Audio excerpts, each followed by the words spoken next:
Hello, epic viewers. Prepare to bask in unprecedented glory, because today I'm going to elucidate why earning a doctorate is never worth it. So why should you abstain and desist from earning a doctorate? Well, there are a multitude of reasons to explain why you should forego earning a doctorate. First off, the costs are exorbitant. Not only do you have to incur student debt, but the interest accrues in the principal. This is a deleterious issue. Why? Well, it encroaches on your REM sleep and causes agony. It stresses you out.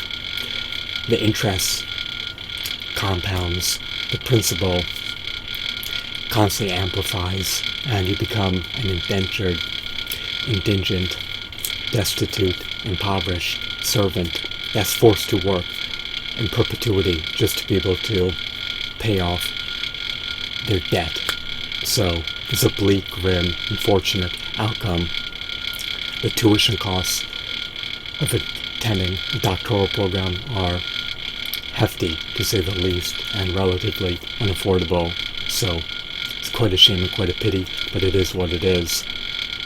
The stipend pays a pittance, and it can only help you defray your debts by so much. So it's unfortunate, but it is what it is. And even if you pursue a doctorate, there's no guarantee that you'll earn a doctorate. You could fail at any given moment.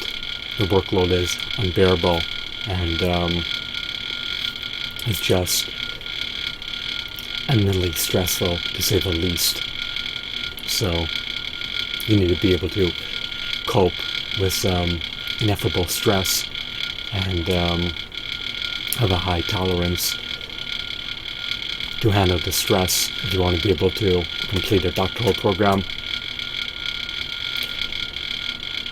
The second reason is that you may have a doctorate, but may be less likely to get a job post-earning your doctorate. So, best case scenario, let's just hypothetically pretend that you earned a doctorate, finished it with a 4.0 GPA, like I have. You might be less likely to get hired.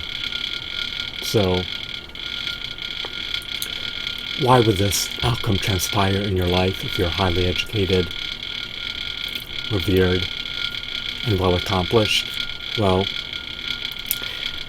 the employer may think that you're overqualified, and may think that you may have too much leverage over them. In other words, they want someone who they can retain as an employee. Employee turnover costs are exorbitant. They don't want someone working for them who's overqualified and overaccomplished. It will deter them from hiring you if you have impressive credentials. So, in other words, you may be less apt to get a job that you're overqualified for, which is a salient issue because you need a constant stream of income just to be able to pay your bills and stay afloat and maintain sustenance. So that's the second reason. And another reason, the third reason, is this criterion of progressive credentialism. In other words, depending on your doctorate, you may have to attend seminars and take tests in perpetuity just to renew your license. So it's quite a shame and quite a pity, but it is what it is. It essentially relegates you to a life of a student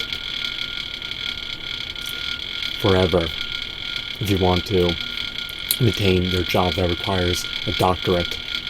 Now, if you have a PhD, if you have a DBA, if you have an EDD, you don't have to go to school in perpetuity. But the university that you're employed with may require you to constantly take more classes so that you could be qualified to teach more courses. To teach graduate courses, you need a doctorate plus a minimum of 18 credits in the field. the desire to teach. But there was another issue that I wanted to address. Once you're done with your doctorate, after you've severely indebted yourself, after you're submerged in debt, you also have to constantly get published just to be eligible to apply for professorships. And if you attain a professorship, it's a contractual job, so every 2 months you have to renew the contract, and the turnover times are quite quick, to say the least. You have to respond to students within a 24-hour time window. You have to grade assignments within a 48-hour time window.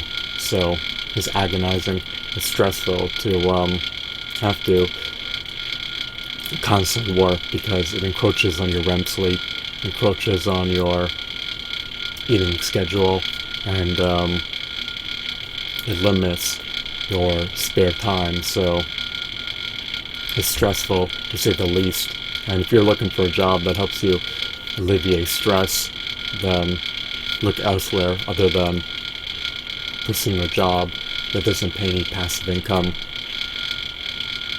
But if you can publish books, you can earn royalties.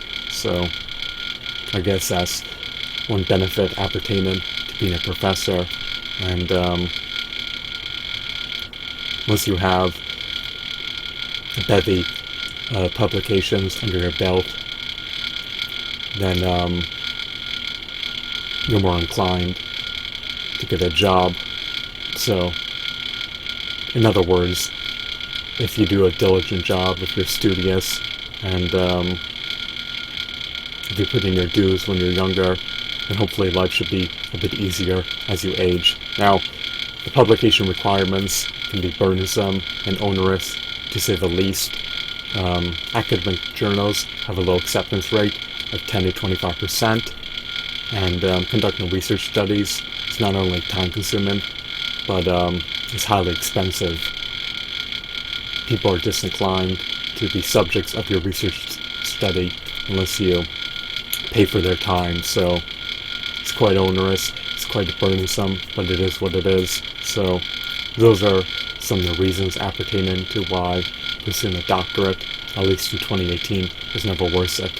Just to review, to recapitulate, the costs are exorbitant, the agony is unbearable, and it will force you to not only work in perpetuity, but to also take seminars and take tests in perpetuity and constantly ramp up your education.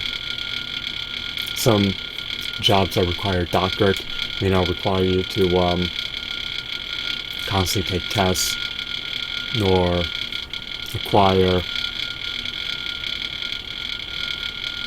your credentials, but a vast amount of them do, so just be wary of that. So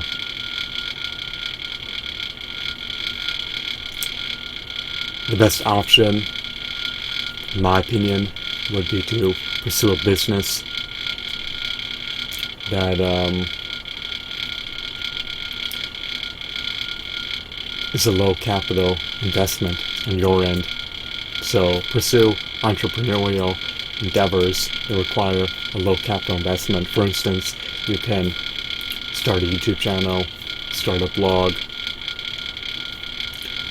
publish books via Amazon Kindle, create a podcast. So you want to be pursuant of these opportunities that don't require you to lay out any capital from the get-go. So you also want to be pursuant of jobs that allow you to reap passive income. That will allow you to have more spare time in your life, and that will allow you to capitalize on the fruits of your labor. And you can monetize your intellectual capital. You can become wealthy and affluent and live a posh, luxurious lifestyle over time. But if you incur the burden of student debt, then you may make your life more cumbersome and more arduous over time, unbeknownst to you, since you're beholden to your lenders and have to pay them back. The only way you could